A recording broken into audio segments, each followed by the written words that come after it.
the man who was already inside.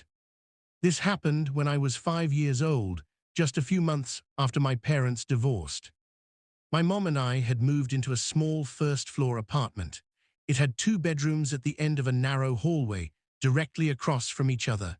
Even though I had my own room, I almost always slept in my mom's bed because I hated being alone at night. It was the middle of summer, so the window behind her bed was cracked open to let the cool air in. One night, I woke up for no reason. The apartment was completely silent. When I sat up, I noticed our cat, Milo, sitting perfectly still in the bedroom doorway. That immediately felt strange because he always slept curled up at the foot of my mom's bed. He slowly walked across the hallway into my bedroom. Then he let out a loud, angry hiss. I turned and gently shook my mom awake. "Mom!" It took only a few seconds for her to open her eyes. As soon as she looked toward my bedroom, we both froze. A man was standing in my doorway. He didn't say a word. He simply stared at us for a second before quietly stepping backward into my room, disappearing into the darkness. My mom reacted instantly. Without thinking, she grabbed me, ripped the screen off the open window behind the bed, and lifted me outside. Since we lived on the first floor, it was only a short drop onto the grass. She climbed out right behind me. We ran barefoot through the apartment complex, screaming until our neighbors came outside and someone called 911. When the police searched the apartment, they found no signs of forced entry. The windows were intact. Nothing had been broken. The only thing they noticed was that the front door was unlocked. My mom insisted she had locked both the deadbolt and the chain before we went to bed. The officers believed the intruder had slipped out through the front door while we escaped through the bedroom window. A week later, my mom was cleaning the apartment when she opened the small utility closet that housed the water heater. Hidden behind it was a notebook. Inside were pages filled with sketches of our apartment, random notes, and our names written over and over. Next to it were a pair of work gloves, several empty gum wrappers, and an empty water bottle. The police came back, but there wasn't much they could do. Their best guess was that someone had been hiding inside our apartment, waiting until we fell asleep before coming out. We moved out 2 days later. I'm in my 20s now, and I still think about that night. What scares me the most isn't the fact that we saw him. It's the realization my shower that he may have been living inside our first apartment after graduating college. We ever knew he was there. I had just accepted a new job in Portland, Oregon, and rented a small 1-bedroom apartment in an older building downtown. It wasn't anything fancy, but it was affordable, clean, and only 15 minutes from work. Living alone for the first time felt amazing. For the first month, everything was completely normal. Then little things started happening. Every morning before work, I would leave my bathroom spotless. The shower curtain would be pulled back, my towel neatly folded, and all of my toiletries lined up on the shelf. But when I came home, something always felt different. The shower curtain would be closed, my towel would be hanging in a different place. The shampoo bottle would be facing the opposite direction. At first, I convinced myself I was simply forgetting. Work had been stressful, and I figured I was overthinking everything. Then one Friday evening, I came home after spending the entire day at the office. The bathroom mirror was completely fogged up. I froze. I hadn't taken a shower since that morning. The apartment was cool, and there was no reason the mirror should still have condensation on it. I checked every room, nothing. The front door was still locked. Every window was closed. That night, I barely slept. Over the next week, things became even stranger. Food started disappearing from my refrigerator.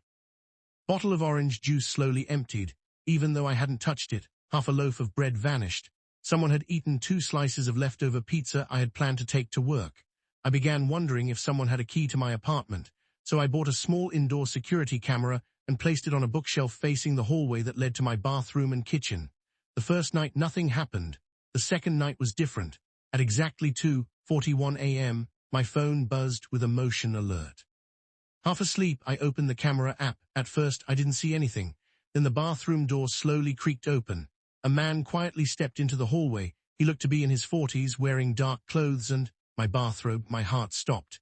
He calmly walked into my kitchen, opened my refrigerator, poured himself a glass of milk, and made a sandwich as if he lived there. He never looked at the camera. After eating, he disappeared back into the bathroom. I immediately called 911 and ran outside to wait for the police. Within minutes, officers arrived and searched the apartment. At first, they found nothing. Then one officer noticed that one of the bathroom wall panels didn't sit flush against the wall. When they removed it, they uncovered a narrow maintenance tunnel that ran behind several apartments in the building. The tunnel was just large enough for someone to crawl through. Inside, officers found empty food wrappers, bottled water, blankets, and a flashlight. The man had apparently been using the maintenance tunnel to enter empty apartments whenever the tenants were asleep or away at work. The officers searched the entire building that night. They never found him. The security footage was clear enough to show his face, but no one could identify him. I moved out the very next morning. Even now, years later, I still check my bathroom every night before going to bed. Because sometimes I wonder, if the camera hadn't sent that motion alert, how many more nights would he have been living just a few feet away from me without me ever knowing?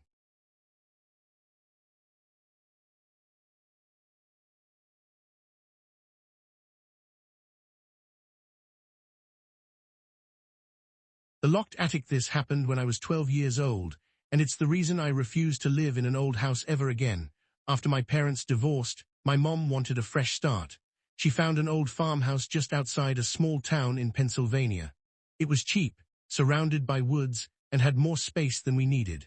The house had been built sometime in the 1940s, and although it looked worn down, my mom thought it had character. The previous owner was an elderly man who seemed eager to leave. Before handing us the keys, he pointed toward a narrow hallway on the second floor. "There's an attic up there," he said. "The stairs are unstable, just leave it alone." At the time, we didn't think much of it. The attic door was old, painted white, and secured with a heavy padlock. For months, we never touched it. Life was normal until the middle of October. One night, I woke up around 3 in the morning because I heard footsteps directly above my bedroom, slow, heavy, back and forth. I figured it was an animal, but the footsteps sounded too steady. The next morning, I told my mom. She laughed and said it was probably squirrels, but the sounds continued. Every few nights, always around the same time, then something stranger started happening. Every morning there was a small pile of dust and insulation underneath the attic door, as if someone had been walking around up there. One afternoon, I walked upstairs and noticed something that made my stomach drop.